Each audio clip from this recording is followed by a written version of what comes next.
ایک بھائی کا سوال ہے، آپ کی جادو کی دنیا کے دروس میں آپ نے تفصیل سے ان باتوں کا ذکر کیا ہے کہ جادوگر جادو کیسے کرتا ہے اور جادوگر شیطان کو کیسے قابو کرتا ہے۔ اس طرح کے دروس سے لوگ جادو کرنا اور شیطان کو قابو کرنے کے طریقوں کو سیکھیں گے کہ ایسے درس دینا ضروری ہے جن سے لوگ بہک جائیں اور ان معلومات کو اپنے برے مقاصد کے لیے استعمال کریں۔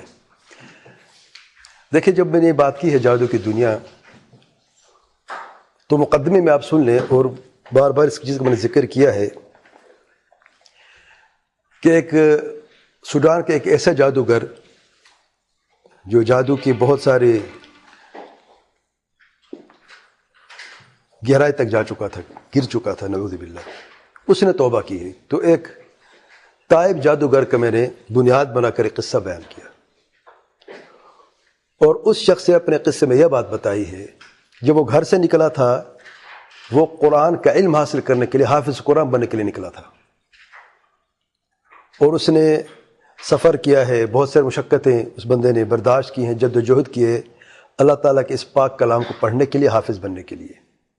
لیکن ظالموں نے، جو اس کے استاد تھے، انہوں نے اس کو جادوگر بنا دیا۔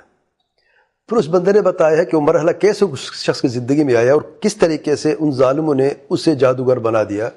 آہستہ آہستہ چھوٹی عمر سے 10 سال کا وہ لڑکا تھا جب وہ گھر سے نکلا، اور گھر چھوڑ کے ہجرت کی، دوسرے شہر تک، دوسرے گاؤں تک، مختلف گاؤں تک چلا گیا، یہاں تک اس کو یعنی قطب بنا دیا گیا کہ تم قطب کے درجے پر پہنچ گئے ہو۔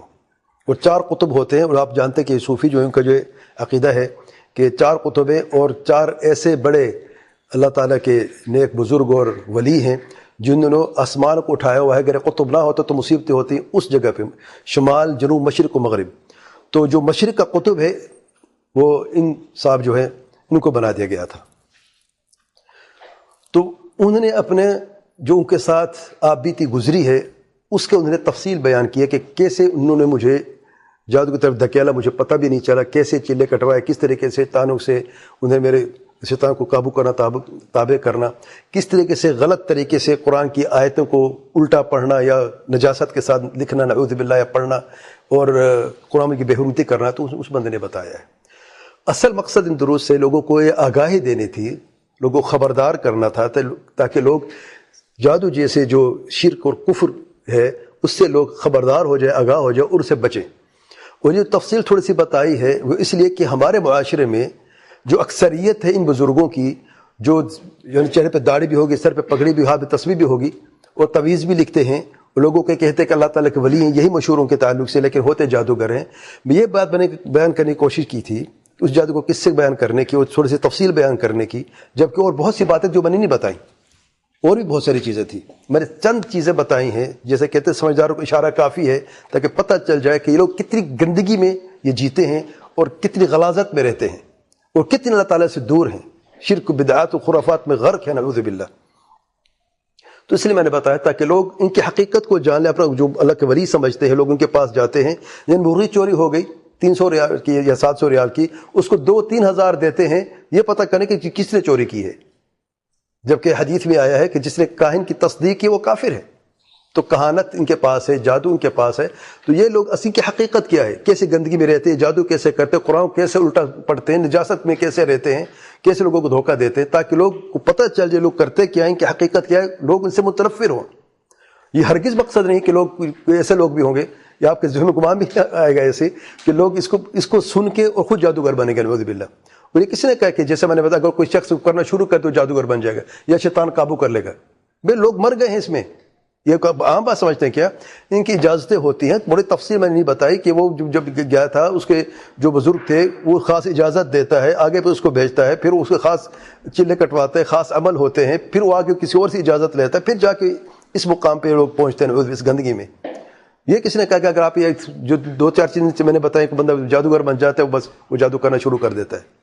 دوسری بات یہ ہے کہ آپ دیکھ لیں کہ قرآن اور سنت میں بھی جب کسی چیز سے خبردار کرنا ہو تو تفصیل بیان کی جاتی ہے۔ اب نواقض اسلام ہے، وہ چیزیں جو ایک مسلمان کو دائرہ اسلام سے خارج کر دیتی ہیں، ہم کیوں تفصیل بیان کرتے ہیں؟ کوئی شخص آ کے کہہ سکتا ہے آپ بیان نہ کریں کیونکہ لوگ اس پہ عمل کر کے دین سے خارج ہو جائے گا۔ عجب بات ہے بھائی، آپ تفصیل بیان کر جب اس کی ضرورت پڑتی ہے اس کی تفصیل بیان کرتے ہیں۔ نواقض اسلام آپ دیکھیں گے موجود ہے. پچھلے درس میں شیطان کے حربے میں سے جو جانور کے کان کو کاٹ دیتا ہے، یہ تفصیل کیوں ہے؟ کوئی شخص کہہ سکتا ہے کہ بھئی جانور کے کان کو کاٹنا جو ہے یہ کیوں اس کو بتایا ہے؟ کوئی شخص یہ کر سکتا ہے کہ جانور کا کان کو کاٹ کے کہے گا یہ ہم نے شیطان کے لیے یا بتوں کے لیے چھوڑ دیا ہے، تو اس میں آپ شرک کی دعوت دے رہے ہیں. نعوذ باللہ. نہیں، ہرگز نہیں.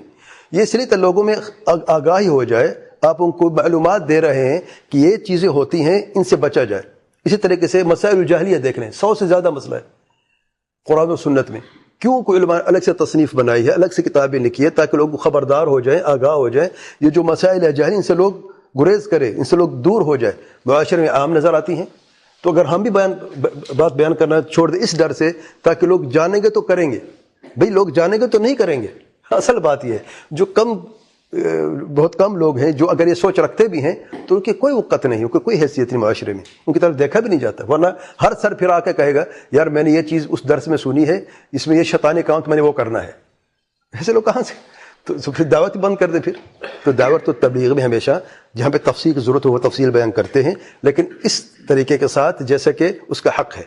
میں نے یہ بات نہیں کی کہ جادوگر جا تو ایسے کرتا تو تم سیکھو، یا ایسے کرتا تو اس میں ایسا کر دو. ہرگز نہیں. میں نے بتایا کہ جادوگر نے خود بتایا ہے، کنفیس کیا ہے کہ اسے جادو کیوں کیا ہے. حافظ قرآن بننا تھا، اسے جادوگر بنا دیا تاکہ لوگ ان کی حقیقت کو جان لیں. یہ جو بڑے گدیوں پہ بیٹھے ہیں جو جادو کا کام کرتے لوگوں کو، اور ابھی بھی ایسے کام چل رہا ہے. یہ بچے جو حافظ قرآن بننا چاہتے ہیں ابھی وہ جادوگر بن رہے ہیں، ان کو کون روکے گا؟ اگر ہمیں معاشرے میں آگاہی نہیں ہوگی، ہمیں پتہ نہیں ہو، ہم تو جاتے ہیں ان کے پاس نا. ہم جاتے ہیں تو یہ لوگ زندہ ہیں، ان کی جیبیں ہمیں لوگ بھرتے ہیں نا.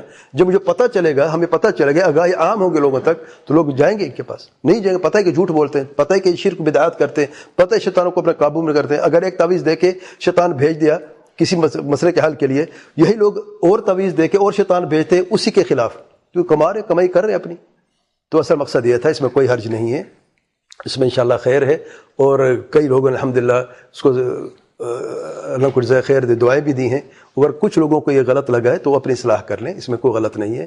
اور بلکہ ابھی ریسنٹلی شیخ حامد آدم کا نام ہے جو سوڈان کے جادوگر نے توبہ کی ہے. ریسنٹلی ایک پروگرام میں ابھی میں کچھ پچھلے مہینے اس سے پہلے ان کا انٹرویو پورا تمہیں 2 گھنٹے سے زیادہ کا انٹرویو ہے. پھر اسے یہی باتیں پھر دہرائی ہیں، پھر بیان کی. کسی عالم نے نہیں کہا کہ کوئی بندہ بات کر رہا ہے. کوئی عالم تو بتاتا بھی غلط بات کر رہے ہیں، آپ جادوگر کی نشر و اشاعت کر رہے ہیں، کیوں جادو کیا ہے، کیسے کیا ہے. بلکہ صبر سرائے، صبر کا اللہ کو جزائے خیر دے، توبہ کی ہے، توبہ کا اظہار بھی کیا ہے، اور پھر قصہ بھی سنایا کیسا ہے. تو الحمدللہ علماء کی بات سامنے گئی ہے، اور یہ پوری دنیا میں اس کی نشر و اشاعت بھی ہوئی ہے. ابھی بھی موجود ہے. آپ دیکھیں ابھی بھی اس کو جو ریسنٹلی اس کا آیا ہے ابھی وہ پروگرام موجود ہے. تو اس میں کوئی حرج نہیں. اللہ آسانی کرے ہم سب کے لیے. اگر کہیں پہ کوئی غلط بیانی سبق لسانی ہوگا تو میں اللہ سے توبہ کرتا ہوں، اللہ میری مغفرت کرے. لیکن جو میں نے حقائق بیان کیے ہیں، جو دلائل اس میں بیان کی ہے جادو کی دنیا میں یا دیگر دروس میں، الحمدللہ اللہ کے فضل و کرم سے ہے. اور اس کو سمجھنا بھی چاہیے. اللہ سے دعا ہے کہ اللہ تعالیٰ ہمیں جو ہم نے کہا ہے، جو ہم نے سنا ہے، اللہ تعالیٰ ہمیں اسے صحیح سمجھنے کی، اس پہ عمل کرنے کی توفیق عطا فرمائے. واللہ اعلم. شیخ نبی صلی اللہ علیہ وسلم کے پر جو ہوا تھا اس کی بھی تفصیل ہے کہ کیا؟ جی بالکل.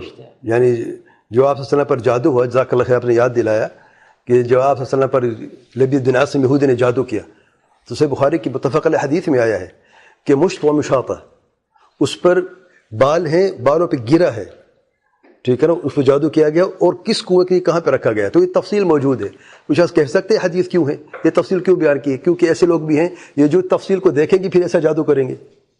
اس میں واضح ہے کہ کنگھی بھی ہے، مشت جو ہے، ٹھیک ہے نا، کومب جو ہے مشت، اور پھر اس میں مشاطہ جو بال ہیں اس پہ بالوں پہ گرا بھی ہے. تو کچھ شخص کہہ سکتا ہے کہ جادو سکھا رہے ہیں. یہاں پہ تعلیم ہو رہی ہے کہ آپ کسی کے بال لے لیں اور کنگھی میں اس کو جا کے گرا لا کے ڈال دیں، اور پھر کوئی عمل کر کے اس کو کسی کنویں میں کسی جگہ پہ دفن کر دیں، تو جادو سکھا رہے ہیں. کوئی نہیں کہے گا ایسے. تو اسے میں نے کہا قرآن و سنت میں بعض تفصیل موجود ہے، جب ضرورت پڑتی ہے بتانے کے لیے تو اس کو بتایا جاتا ہے. واللہ اعلم.